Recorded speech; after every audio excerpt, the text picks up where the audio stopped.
All right. Hi, I'm Ricky from Rev Consultants. I help subcontractors with their tendering. So my goal is to basically make tendering as simple and successful as possible, so you can win those bigger contracts with less stress.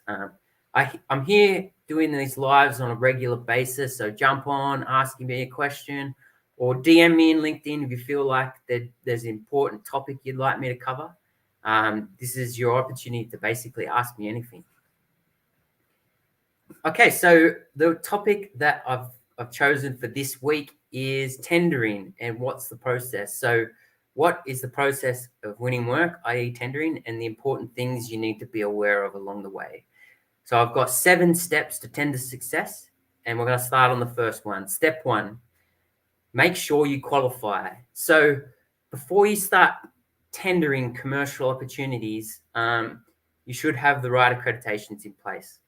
So it's a good idea to know what your target client requires you, for example, and work towards getting this. But in generally, every construction contractor should have an SSIP accreditation. So this confirms compliance with the CDM regs. And if you're a specialist contractor, you should have the right trade applications as well. So, NICE for Sparkies, gas safe for plumbers, etc., etc. Make sure you have the right accreditations. In addition to the company, the employees also should hold the right certificates. So for everyone who works for your company, they should have the appropriate CSCS cards for their trade. In addition, any of your management or supervisors, they should be holding relevant qualifications like SMSTS, triple STS, example for supervisors. Another important point when you're prepping for going for tenders, build a database of all your previous great works that you've done. So put together photos and a bit of a narrative and references on your previous works so that you can start showcasing your previous works to potential new clients through the tender phase. All right, step 2 is finding the opportunities to tender. So unfortunately, there's not a one pill or solution for finding opportunities. There's not one easy answer, but a few potential ideas and companies out there that can help you. There's a lot of lead generation companies out there that will help you find leads and opportunities. There's project databases where you can go on and you can look at projects in the area and click through for information on people on the project to contact. There's procurement platforms that will sign up to, and you can get opportunities to price jobs on these. There's networking events like BNI and others, etc. These are things that can help you, but in addition, don't ever underestimate the power of socials. So your LinkedIn, posting regularly, engaging with your target client, showcasing your business. These are proven to be successful for a lot of my clients. In addition to this, check out what local portal your council uses and sign up to it for some potential opportunities to come through, for some public opportunities.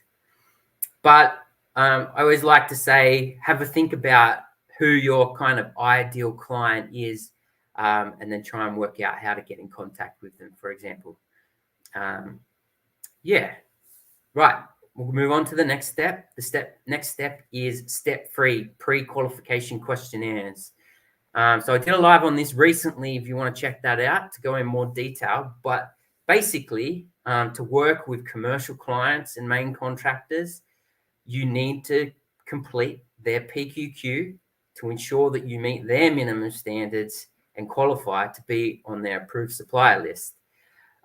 This is pass-fail, so you need to do this and you need to pass before you start working with them. This should happen before you start tendering with with clients, but sometimes it happens once you've tendered and before you start. But regardless, you will need to do a PQQ and you'll need to pass it prior to working with main contractors. Okay. Step 4 I've got here is receiving the tender pack and the invitation to tender. So for private clients and opportunities, you have to be invited to tender, and the client will send you the tender pack and invite you to tender. It might just be in an email or via email.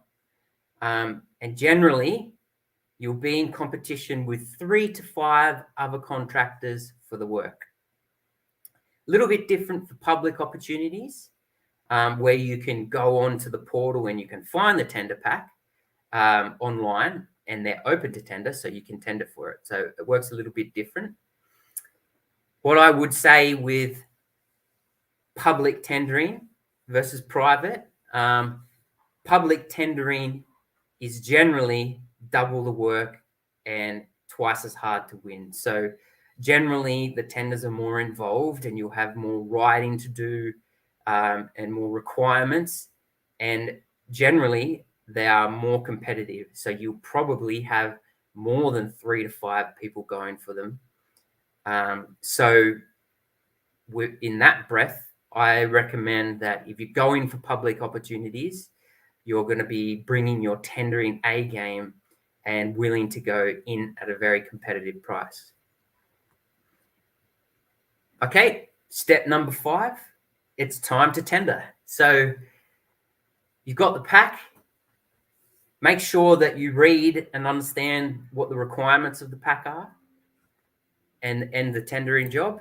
And importantly, if it's not clear, ask questions. So seek clarification from the client. This is called a clarification. Get them in early.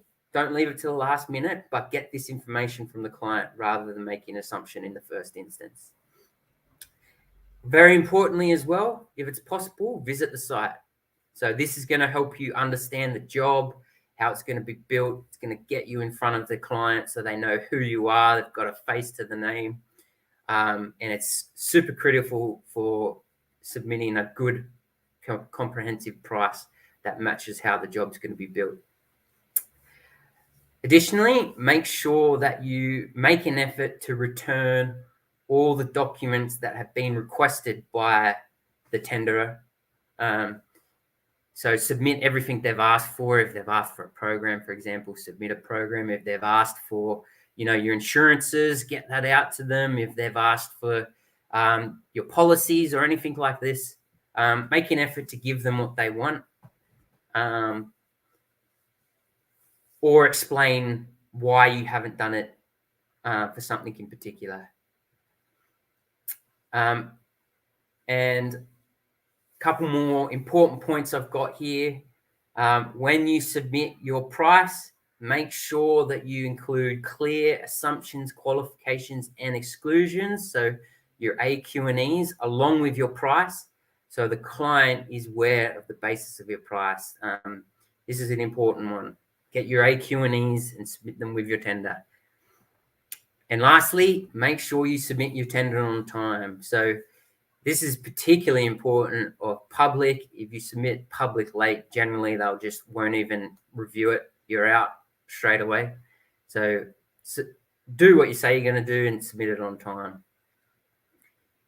All right, step 6, we're nearly there. Client tender reviews. So once all is submitted, the client's going to review all the submissions and they're going to ask any necessary questions in order to determine who award the contract to. So you may need to change parts of your price and submission during this period based on questions that they have. And the client may want a meeting to sit down and discuss your submission with them. But be aware, they'll probably ask if this is your best and final offer. So they're seeing if you'll reduce their price. This is completely up to you if you want to discount your price. But super critically for me, I would not be going any lower than you're comfortable to. If it's going to cause issues with delivery by dropping your price, then I basically would be reluctant to do so. But this is a general practice to ask for a best and final office. Last step, step 7, contract award and contract negotiation. So once the client has determined the winner, you're going to get the contract, and they're going to be requesting signing of the contract. So firstly, don't just blindly sign the contract. Never sign the contract without reading and understanding it or paying someone to do this for you. It's really important that the contract reflects your price and your assumptions during the tender, and that you're not signing something that doesn't reflect this. And lastly, on a contract award, the contract is negotiable. So don't be afraid to ask to change something. Most clients are happy to negotiate different aspects in order to get it working for both parties. So it's worth an ask. The worst thing they can do is say no, but it's definitely worth an ask. Okay, there you go. So they're my 7 steps to contract negotiation. I've actually created a freebie that you can download for yourself, a written freebie on this, nice and simple. This is on my LinkedIn bio if you'd like to go on and download it for free. You'll also be signed up to my monthly tips for tender email if you do this. So jump on and download that. That's it. That's all I've got for today. Stay tuned. I'll have another live coming up soon. I'll cover another impactful tendering topic. If you would like to speak to me specifically about your tendering, I offer a number of free calls each month to talk specifically about how you can improve your tendering. This is also on my LinkedIn bio if you want to jump on and book one of these. That's it. Thanks. See you again soon.